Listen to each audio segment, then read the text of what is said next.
Olá, pessoal! Hoje nós vamos falar sobre repente e letramento. O repente também, dominado, cantoria, é uma manifestação cultural ativa na região nordeste do Brasil e é praticada no município do Riachão, Jacuípe, estado da Bahia. Esta modalidade de poema cantado é criada principalmente no improviso e retratam aí os saberes, a cultura e as características de um povo, do espaço que ocupa. Os seus praticantes, são chamados de repentistas, cantores ou violeiros, se apresentam geralmente em dupla, cuja parceria pode durar anos. Vejam vocês que os primeiros cantores eles surgiram lá no Nordeste no século XIX e ao som da viola, único instrumento usado para a cantoria, produziam seus versos com melodias e destreza, cantando geralmente em desafio os problemas do sertão e o sofrimento do seu povo. E no século então XIX, o sertão sofreu muitas modificações. O sertão se modifica rapidamente, uniformiza-se, banaliza-se.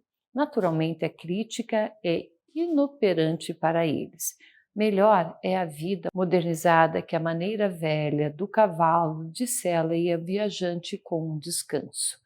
O povo sertanejo modificou bastante a sua forma de pensar diante das novas ideias e dos aparatos da industrialização. A distância entre o sertão e o agreste foi diminuída pela construção de estradas e a evolução automobilística, favorecendo a mistura e a modificação de ideias, de modo de vida, de cultura e até mesmo de literatura. A luz elétrica espalhou-se rapidamente e substituiu-se aí em vários lugares os candeeiros. Foram muitas as modificações sofridas em muitos segmentos da sociedade.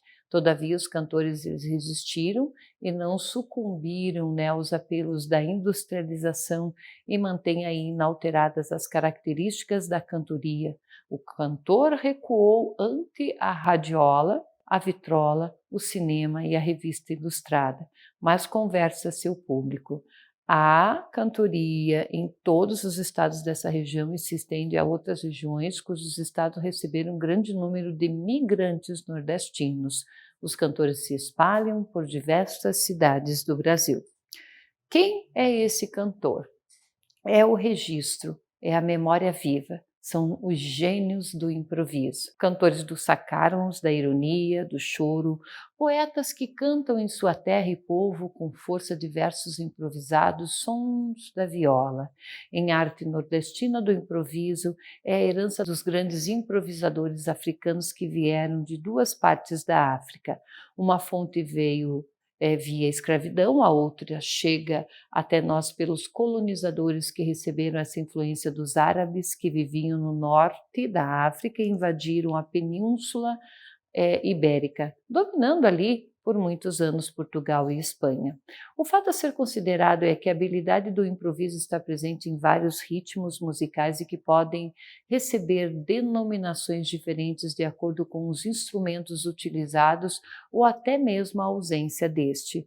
É comum o entendimento de que a cantoria nordestina se desenvolveu como uma manifestação cultural marginalizada e seus primeiros praticantes eram indivíduos que não tinham expressividade na sociedade. Os dois poetas e cantores árabes mais famosos eram protegidos pelo sultão de Hira, mas perderam essa proteção ao criarem sátiras que irritaram o soberano, e esse, se aproveitando do fato dos dois serem analfabetos, mandou-os levar para uma carta a um amigo na qual ordenava a morte imediata dos portadores. Nessa época, os grandes cantores nordestinos também eram pessoas socialmente desfavorecidas. Já em 1937, observa-se uma grande mudança nesse quadro e o número de repentistas analfabetos era mínimo. E hoje acreditamos que não existam repentistas analfabetos. Ao tratar de cultura,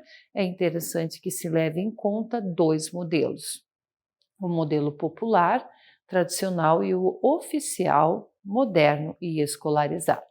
Ok?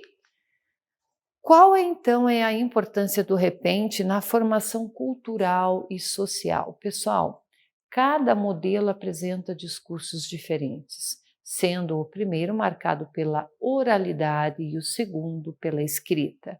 Ambos os discursos, eles são legítimos, não existem ali diferenças valorativas entre a literatura popular e a tradicional, e a literatura moderna e a escolarizada. Ou seja, uma não é melhor ou pior que a outra, os discursos nelas contidos mantêm as suas peculiaridades, né, e que podem ser adequados ou não a determinadas situações. Porém, chama atenção a falta de recursos literários populares nas escolas e nas universidades, uma vez que a sua entrada poderia contribuir de forma relevante na formação de leitores e, claro, promover ali uma maior integração social. Levar o repente, esse gênero de literatura oral ou poesia vocal, para a sala de aula não significa torná-lo mero conteúdo, mas pensá-lo, né, como um motivador de mudanças que venham enriquecer e tornar o processo de ensino-aprendizagem mais produtivo, dinâmico, proporcionando então momentos de interação variados e significativo entre os alunos repentistas, ok? Olha só, nós vamos falar um pouquinho sobre a importância da voz poética na cultura popular da educação. Então, no primeiro momento, podemos dizer aqui, né, que essa interação entre o repentista e seus interlocutores, ela ocorre pelo soar da sua voz e não somente nela mesma, mas em sua qualidade de emanação do corpo que, em nível sonoro, o representa plenamente. Nesse sentido, voz não é sinônimo de oralidade, pois nessa estão envolvidos outros elementos que vão além do sistema linguístico expresso pela fala. Toda uma carga de realidade e de valores refletem aí a história do ser humano, além da articulação da voz como toda a presença e ação de um corpo num determinado contexto é o que podemos chamar de performance. O momento de apresentação de um poeta que recita ou canta no improviso seus versos é mágico, pois além da escuta de uma voz que canta ou fala, há também o envolvimento de várias formas de linguagens, como os gestos, as expressões corporais, que são usadas aí para envolver o público, criando uma sintonia entre o artista e os espectadores. Claro que nesse sentido, tais são os valores exemplares produzidos pelo uso da voz humana e a sua escuta. Elas só se manifestam de maneira fortuita e marginal, com a cotidianidade dos discursos ou na expressão informativa. A poesia, ela opera aí a extensão da própria linguagem. Assim, exalta, promovida ao universal. Pouco importa se ela seja ou não entregue à escrita. Segundo esses pensamentos, a voz poética dos textos orais da cultura popular ao ser inserida na escola pode propiciar momentos de ensino-aprendizagem mais significativos, no qual o aluno sinta-se incluído, mesmo que este não tenha de início total conhecimento do objeto a ser estudado, ok? Promovem aprendizagem mais rápida e significativa.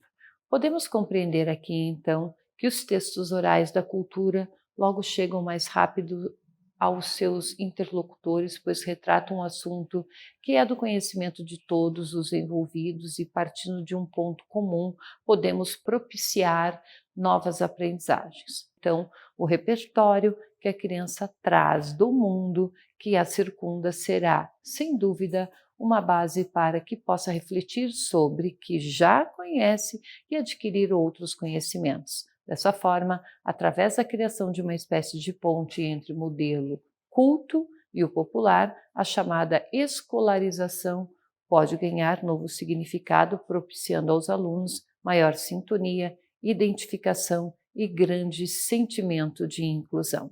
Ok, pessoal? Por hoje é só. Até mais!